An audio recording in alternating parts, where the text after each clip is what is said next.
वो बच्चे जो पहले उनको नहीं पता था कि संविधान क्या है, उन्होंने पढ़ा है कि बेसिक संविधान है, लेकिन संविधान हमारी ज़िंदगी में कहाँ काम में आता है, वो हम उनको सिखा रहे हैं। हम एक ऐसा हिंदुस्तान चाहते हैं जहाँ पे कोई भी भेदभाव नहीं हो, ना जाति को लेकर हो, ना धर्म को लेकर हो, किसी भी प्रकार का भेदभाव नहीं हो।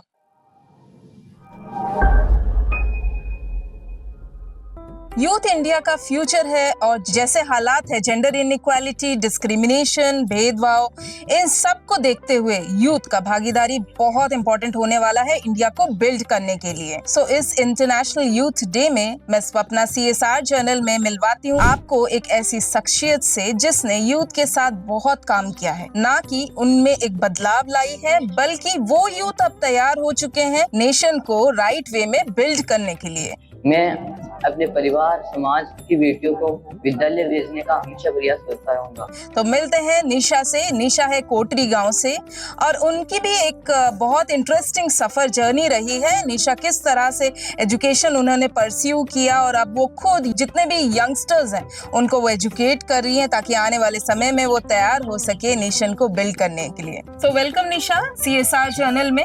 मैं शुरुआत में बकरी चराती थी, मैं अभी BSc B.Ed करके बच्चों को संविधान के बारे में सिखा रही हूँ। मैं समझौतो नामक प्रोजेक्ट में काम कर रही हूँ जिसमें मैं 40 युवाओं के साथ काम कर रही हूँ संविधान को लेकर। वो बच्चे हैं गवर्नमेंट स्कूल के और मैं उन युवाओं को अलग अलग एक्टिविटी करवाती हूँ। तो हमारे पास 12 अड्डे हैं। 12 अड्डों का मतलब है हमारे पास जो भी एक्टिविटी है उसका एक सीख है। 12 अड्डों में जैसे पहला अड्डा है उसमें एक खुद का परिचय कि हम खुद को क्या समझते हैं और कैसे हम दुनिया को देख रहे हैं। और फिर जो दूसरा अड्डा है उसमें एक फेक न्यूज है कि हम कितनी फेक न्यूज को पहचान पा रहे हैं। और तीसरा है कि जो अवधारणाएं कैसे उत्पन्न होती है और वो कैसे समाज में फैलती है। एक जैसे कोई महिला, विधवा महिला सामने आती है तो हमें हट जाना चाहिए रास्ते से। और भी पूरे जो अड्डे हैं उनमें अलग अलग एक्टिविटी है। और हम लोगों ने एक गाना भी बनाया, तो बच्चों ने my idea of my India पे गाना भी लिखा है। उस गाने का नाम है मानव मानव एक बराबर।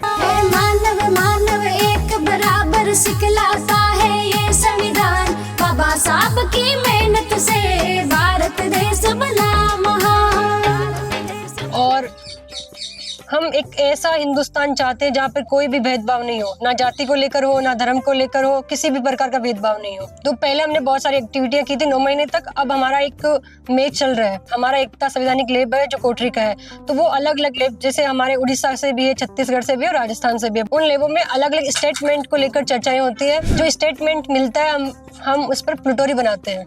प्लूटोरी मतलब बहुत सारी सिंगल कहानी होती है, उनको मिलाकर वापस लिखना। मैं युवाओं को यही देखना चाहती हूँ कि वो नशे से दूर रहे, अंधविश्वास से दूर रहे और वो अपने देश को बहुत बेहतर बनाए। सो मेरे साथ थी निशा। आपने सुनी उनकी कहानी और किस तरह से वो युवाओं के साथ काम कर रही है उनके बेटरमेंट के लिए और नेशन बिल्डिंग के लिए। इसी तरह के इंटरेस्टिंग कहानी और इसी तरह के चेंज मेकर्स से मिलने के लिए जुड़े रहिए मेरे साथ CSR जर्नल में। Signing off Swapna.